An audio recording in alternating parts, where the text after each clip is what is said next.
can play on quantum simulator as well as actual physical quantum machines.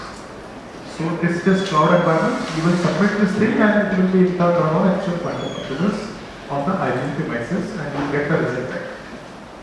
And this kind of language is there. It is called quantum assembly language, similar to our classical assembly language.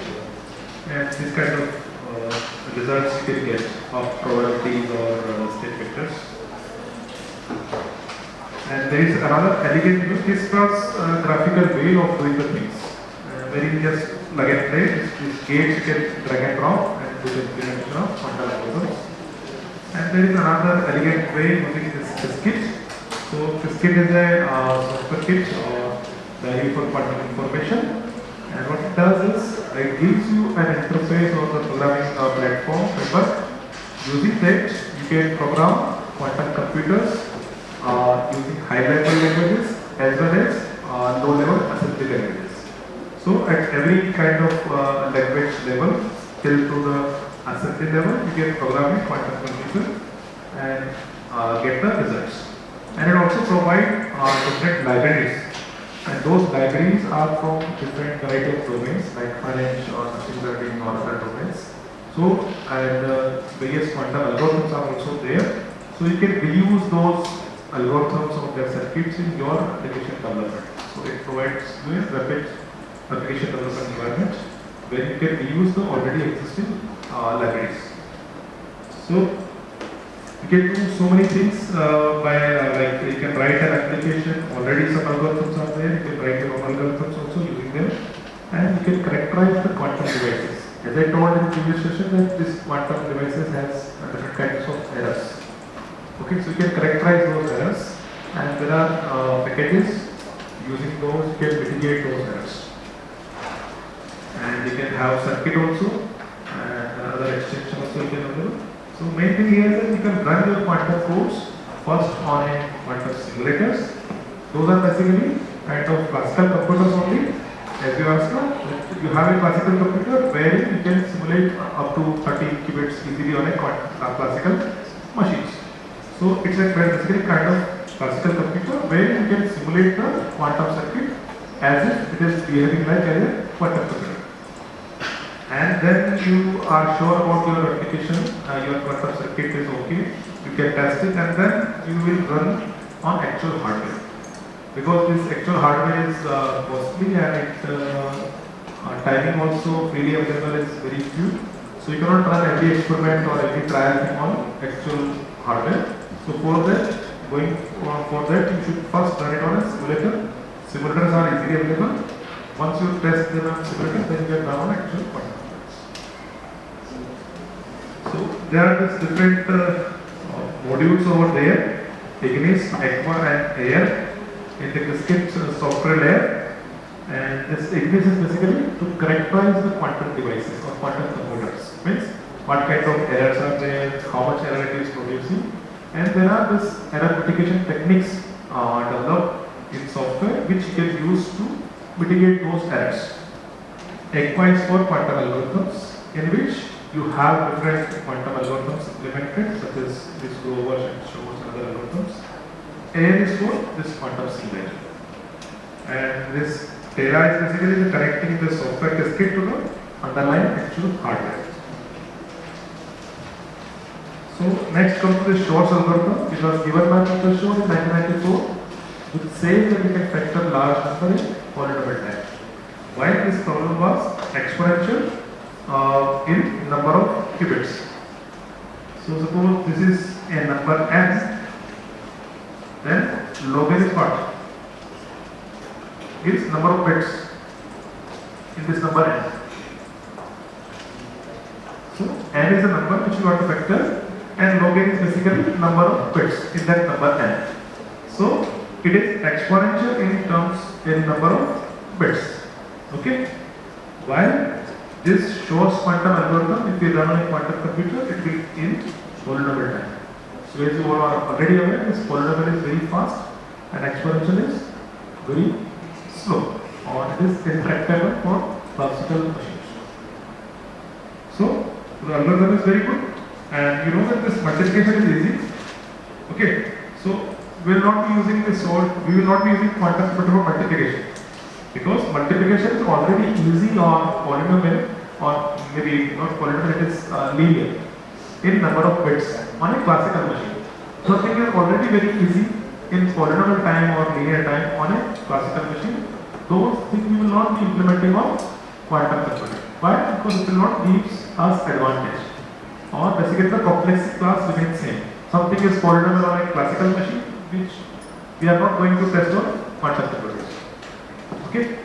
But this direction is easy, but this direction is difficult. Or it is very slow for classical computers, but for quantum it is polynomial, very easy. See the timing. So, as you all are aware, this RSA is a cipher. Are you aware about RSA cipher? How many of you are aware? Very good. Most of you are aware. So, RSA is an encryption scheme. It is used in which is where it is used? Anyone tell? Cryptographic scheme is there, but where it is used actually? Public-private key or system is okay, but where actually it is being used? Do we use it in our daily life? Where? Certificate, digital certificate is used. Where else? Signatures. Okay. So this RSA kind of cipher is everywhere. Wherever you are doing some digital transaction, online banking, e-commerce, you will. Sorry. Yes. So whenever we are trying to communicate with this, suppose it's an example of online API. So this RSA is used for key exchange between your browser and the server. Or for digital signature also it is being used. Maybe you are doing banking or e-commerce. So everywhere it is used as a public key ecosystem and for digital signature also. So this is an important cryptographic scheme which is widely used, and it is based on problem which is called the factoring large integer is hard problem for anyone classically. So if I give you a number with 2000 bits, then you cannot break it in thousands of years on a supercomputer, classical supercomputers. So you cannot solve this problem easily on a classical machine, and this factoring large integer problem can be converted into period finding. So these two problems are convertible. So you can transfer this problem to period finding. But still this period finding for large number is hard for classical computers. And this in turn can be converted to Fourier transformation. Okay? So Fourier transform, all of you aware? So we can convert signal from one domain to other domain. Yeah. So the idea here is that RSA was based on integer compression problem, and that can be converted to period and can be converted to Fourier transformation. But these all problems are hard for classical computers. Basically, exponential time it takes on classical computers. But if you put Q here and make it quantum Fourier transformation, then using Shor's algorithm, we can do it in polynomial time or order amplitude time. So that makes it faster. Okay.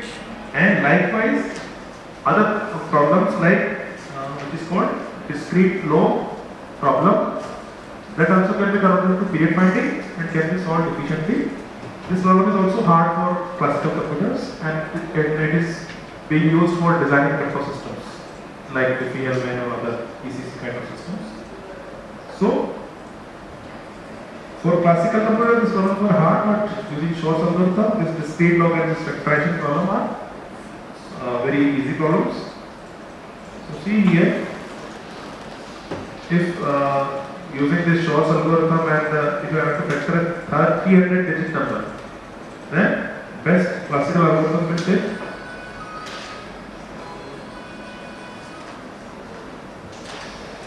algorithm it will take 10 to the power 24 steps. But for Shor's algorithm it is 10 to the power 10 only. And even if you assume, so on classical computer it will take these many years. But for a terahertz quantum computer it will take 1 second only.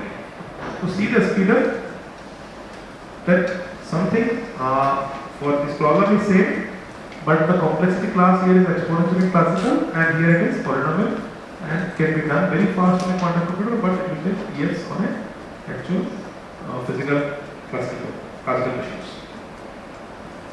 And if you see the progress in classical computers, you see here, if I were to factor a number with, so this 2048-bit numbers are used nowadays.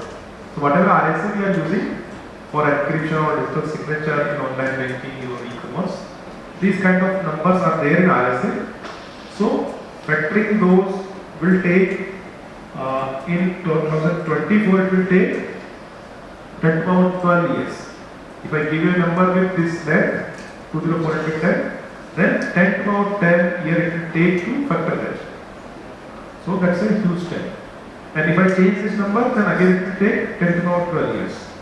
So it's basically hard. And even you progress in classical thing, in 2042 also it will take 10 to the power 8 years.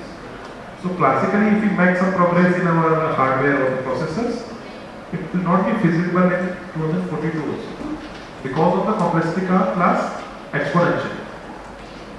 Okay, so forget about this 4096 number. So, but in case of quantum computer, okay, this 2048-bit number, if we have this many qubits, 10,244 qubits, and these many gates, then we can do it in 36 minutes today. So if today have a modest quantum computer with this many qubits, then you can do it in 36 minutes, because the complexity class of problem is polynomial. But the current limitation is that we do not have these many qubits. And here the qubits 10,000 means we are talking about logical qubits, means those are perfect qubits. They do not have any error. But today whatever quantum computer we have, they have errors. Okay? They have errors in the qubit quantum gates. They have errors in this qubit life also.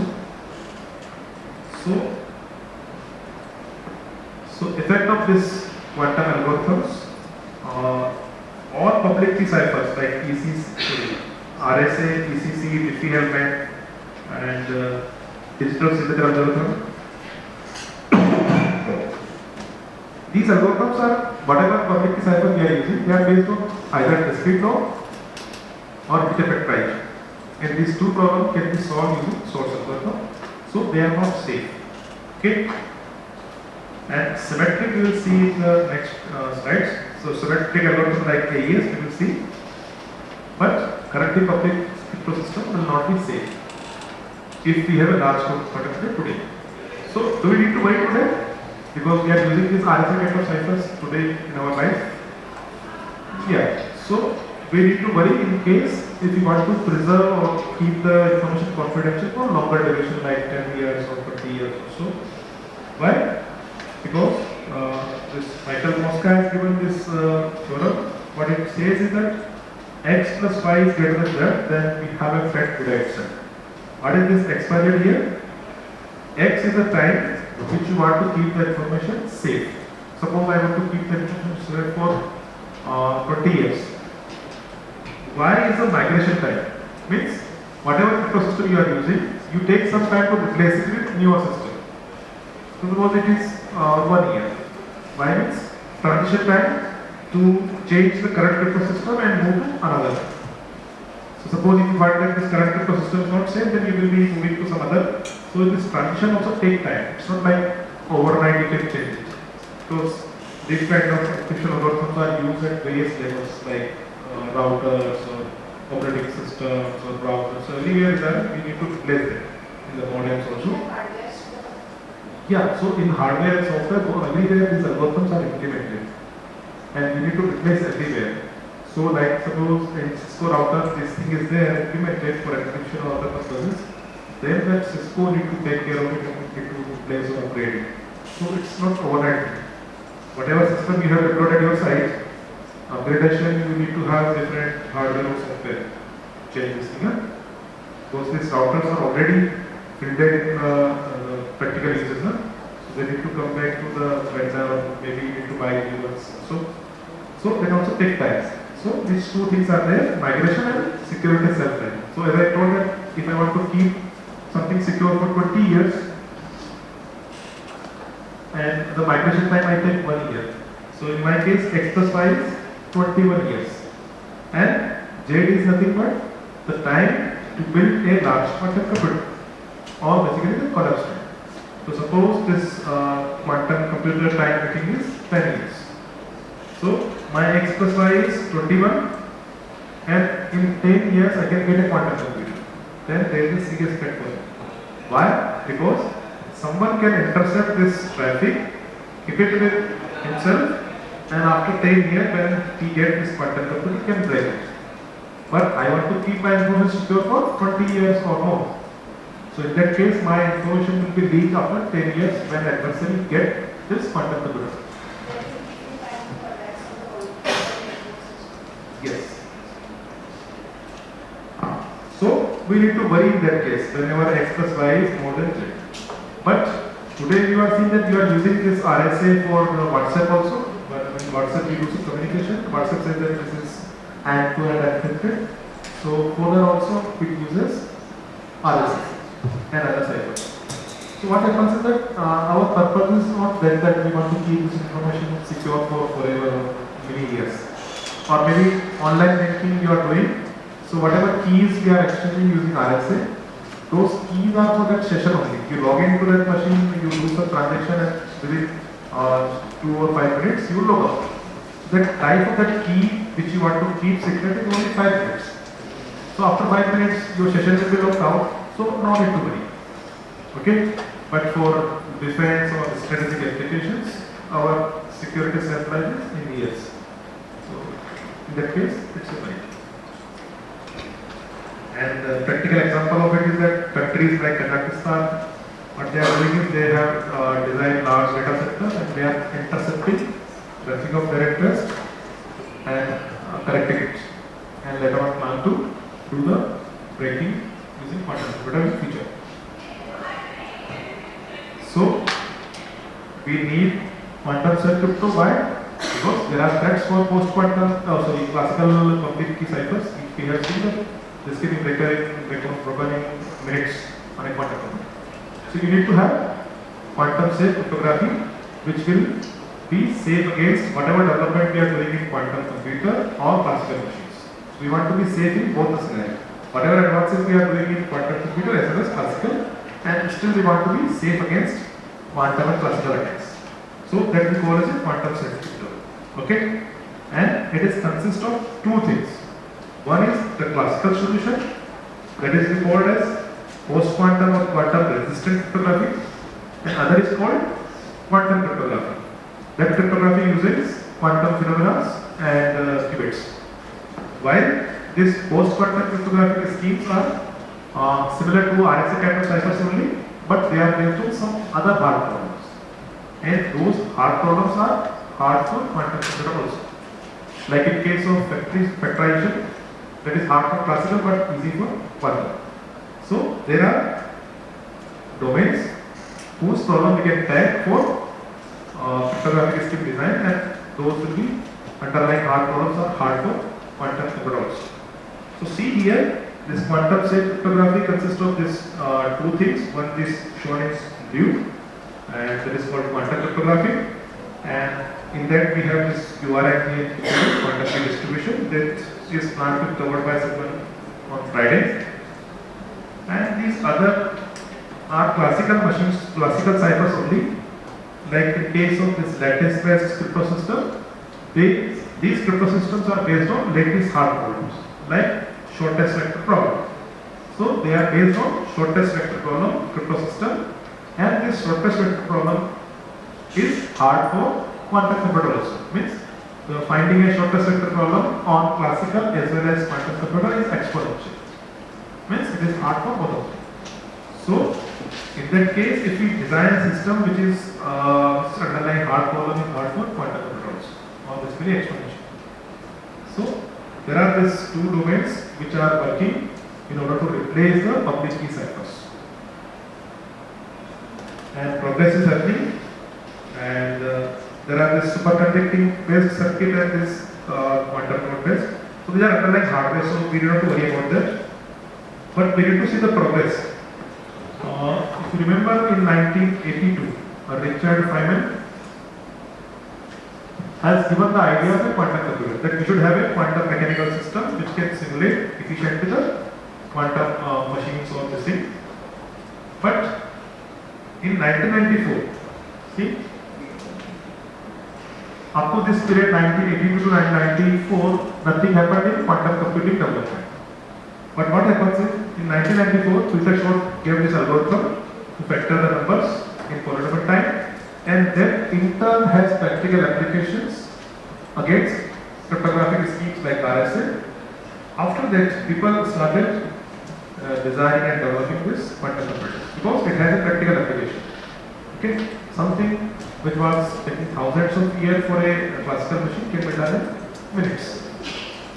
So after this Peter Shor algorithm, 1994, 1998, this 2-qubit quantum computer was designed, and if you see here in almost 20 plus years, this is the progress. Then in 2022, IBM has designed a quantum computer with 433 qubits. Okay, but the thing here is that these qubits are having errors, and gate error and this qubit lifetime is also very less. This is the quantum supremacy concept which I told earlier also, that this Google has Singapore quantum processor with 53 qubits. Okay, and it designed some quantum circuit and that generates some random sequences. And if you are going to simulate the same behavior on IBM's quantum classical supercomputer that time, that was IBM Summit, then it will take 10,000 years to simulate what we did in minutes on a quantum processor. So Google claims that we have achieved quantum supremacy because something which is very easy on a quantum computer we did is a exponential or hard, or it will take 10,000 years for supercomputer of that time, that is IBM Summit. But later on IBM also says that it will not take 10,000, it will take some days. But still, something is in seconds on a quantum processor with modest qubit of 53 qubits only. It's again based on a best supercomputer of that time. So it means that supremacy of theoretical achievement was there, but this circuit which is simulated on quantum processor has not practical application. So we are looking for a practical application to this Shor's. But in this Shor's constraint is that we require 10,000 or more logical qubits. But it was significant step in the development of quantum. And this was the quantum processor with 433 qubits. Last year IBM has demonstrated, and IBM has planned to release this 1121 qubit quantum processor Condor in 2023. And yesterday only IBM has released this information that they have this 1121 qubit quantum computer. To see the progress of IBM in case of quantum computer development, that is tremendous. And this chart has been prepared in 2017 also. They say that okay, we will be having 27 qubits in 2019, and this is the year-wise they plan, and they are pretty much on their plan. So last year they demonstrated this thing, 433 qubits. These names, processor names, Falcon, Hummingbird, Eagle, these are all birds' names on which they design these processors. So this is for name. Okay. Then IBM last year or maybe years ago, several years ago, they said that we will be having this many qubit device, and in 2023, and this is from 2023 going on. And yesterday only, they have released that we have met this 1000 plus qubit quantum computer with us. But the constraint remains that the qubits are enemies, the quantum gates are enemies. So IBM does not sell it. It will go in billions. Like Germany as a country asked IBM to make a quantum computer for them. So in that total agreement, it costs in billion, 1 or 2 billions. In that they will say that we will train your manpower also, and we will start from scratch and develop a quantum computer in Germany. So for country to country kind of thing, that must be various. Because underlying technology also never transferring. If you buy this device, then it will be less than that. So you need not to buy this much cost. You can go to Amazon and there is this Amazon bracket is there. Okay. Yeah. So skip and bracket you can find. On Amazon bracket you will have variety of quantum devices from different vendors like ISQ, Rigetti, there are other companies also. And these quantum computers based on different kind of qubits like ion based or superconducting or quantum. So you can get all kind of devices one place. Wherein you just need to pay a small amount to use those devices. IBM is free. IBM devices is free for fewer qubits devices like 27 or so. They are free. These kind of big devices with many qubit or 1000 or hundreds qubits are at premium or they share with some academic or research collaboration something.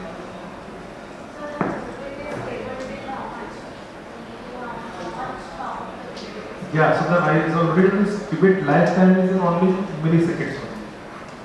So whatever you want to perform, whatever operations you want to perform on that qubit, you should be performing all those operations in the milliseconds only.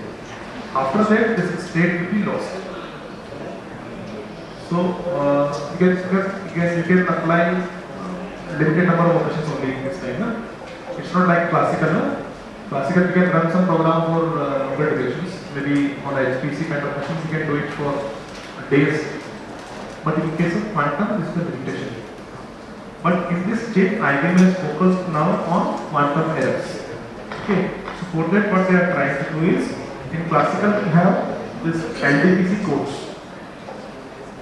Low density parity check matrix codes are there, and it is quantum version of that they are trying to implement it. Because maybe you are having 1000 qubits, but the quality of the qubit is not that much good. So it is not able to do some good implementation of shorts or probers and good. So the thing is that these are physical qubits. Okay, these are basically what? Physical qubits, and this can have errors. And what we require is logical qubits. Okay, logical means perfect qubits.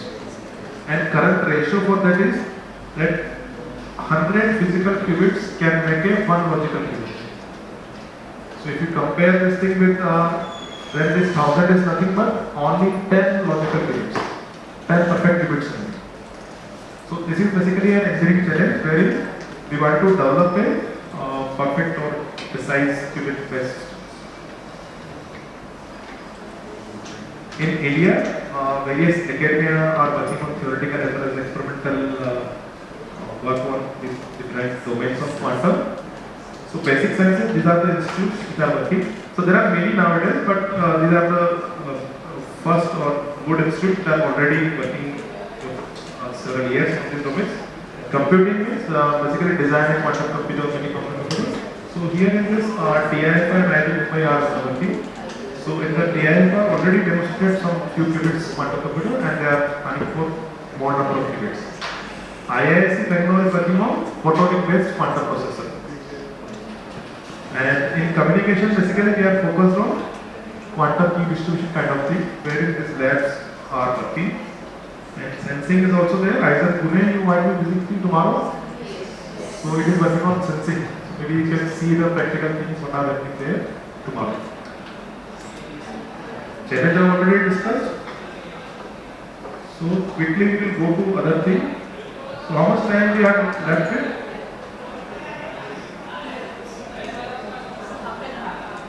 So what should I do? I should cover this lowest algorithm or this QML? QML will do? Okay.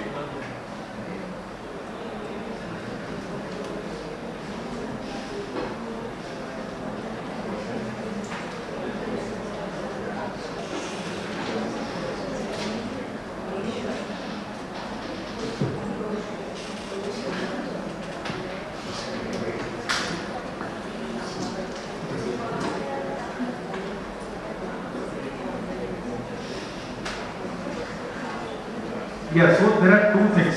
One is that quantum computing, which we have already discussed, and there is another thing that is called machine learning. So these two domains are there. And if you see, this machine learning is making our life very easy in variety of domains. Some problems we will be solving on a quantum computer, others we will be doing on classical way only.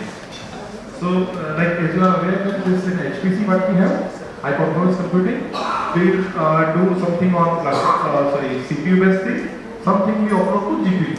Why on GPU? Because some problems can be speed up or can be run in parallel on a GPU kind of system. So likewise, GPU is to us today, quantum computer will be there in future in same way only. Classical machines will be there and there will be a QPU which will be doing some problems which cannot be done on classical engine. For remaining thing, the CPU will be there and maybe GPU or this FPGA system will be there. So CPU is there and other side FPGA, GPU based and then quantum will be there. Okay. So whatever task we feel that it is can be done faster on quantum, we will offload to quantum processor, other things will on classical.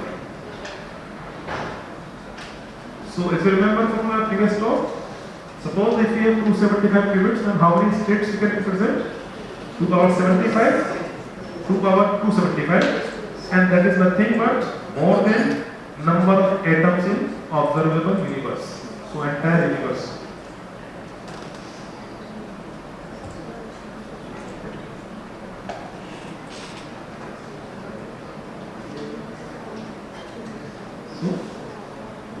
It means with only 275 qubits, we are able to have a state space which is more than this number. So, that is basically this state space called Hilbert space in mathematical terms. The thing here is that this quantum computers, if we have efficient quantum algorithm with us, then it can give us tremendous power in computing. But there are only few quantum algorithms which gives us the speed up. Okay, because on measurement you will have one of them only, na? Maybe in quantum you will have this many, but on measurement you will get one of them. So you have to do some smart thing in your quantum algorithm so that it gives solution to your problem. These are some of the important quantum algorithms, and okay, so this quantum Fourier transformation shows us that we already know. Grover search, if you type of it, then we will see. But basically, it does searching in. Let's suppose if you are searching something in classical thing, then there are n paths. Okay, you do not know which one is good. Then what you will do? You will try all of them and order of n time you will take to decide which is optimal or which is the best one. Okay, so n solution n path are there, then you will take order of n times. Basically, linear search of kind thing you will do. So classically, if data is not organized in some fashion like ascending, descending order, some kind of order is not there, then you will take order of n time to search particular item in n items or n paths. But in case of quantum, using the Grover's algorithm, you can do it in square root of n time. Getting this thing? Classically, it is order n. In quantum computer, it will be order of square root. And this square root n is basically quadratic speed up. Maybe this square root n you cannot appreciate in small numbers, but if you go for 100 or 2 power 100 kind of thing, then for classical it will be 2 power 100, for quantum it will be how much? Square root of 2 power 100? How much? Square root of 2 power 100? Anyone? Square root of 2 power 100? 2 to the power 50, and that's very small compared to 2 power 100. Okay? So, okay, we should move to the thing, yes. So, in the signal, classical we have some data, and if there are these two kinds of data available to us in this kind of circular thing, then we are not able to separate them with some linear planes. Then what we do in classical thing? Add. Yeah. So what we do is, if we add some one more parameter or feature to it, that is z, then we can move it to the smaller dimension to higher dimension. Maybe in case of here, it's from 2D to 3D. So if you move it to 3D, then you will have a linear plane that is z is equal to 0.5 that will segregate or separate out these two domains. So this kind of thing we do, and this kind of thing can be easily done in quantum computing. this is the most important slide which will tell us where to use machine learning on quantum devices. So there may be two kinds of things are there. One is data. Data can be classical or quantum, and there can be another thing what's called processing systems, which is like quantum computer or classical. Okay, so there will be four choices. So first one is the simplest one. What is it called? Classical data and classical data. Okay, so on classical data, classical computer, we are already doing the machine learning. So, and in this domain also, we are some quantum algorithms are there, machine learning algorithms are there, and we are trying to have their classical versions and trying to implement on classical computer. So, it's very easy or trivial, which we are already in place in classical, it's doing fine. Second is we called as classical data and on quantum computer. Okay, so in classical data we have, and we have quantum computer also. So that is the machine learning that I am interested in. Classical data you already have, and you want to apply some machine learning models or techniques on quantum computer. So you want to do something on quantum computer with some skill. So this is basically classical data on quantum computer. And another thing is we called as quantum data on classical machines. And last one is quantum computer or quantum data on quantum computer. So you will see one by one, but focus is here. Classical data on quantum computer. So first thing which I just not told that this classical data on classical computers.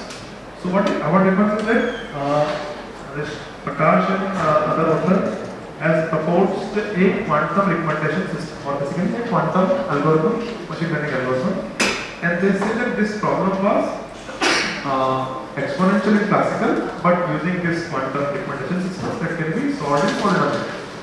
So they say that we are having to speed up exponential. Okay, and this recommendation system is nothing but just to recommend something to some user. Okay, but if you go with increase the number of users and number of this recommendation, this thing, so this parameter increases and it becomes exponential for classical machines. What they proposed is quantum recommendation system that was polynomial. So they say that okay, we have a system which can do something exponentially faster, but later on in 2018, and in her BTech thesis only, she proposed a classical algorithm, which was having same complexity with this quantum recommendation.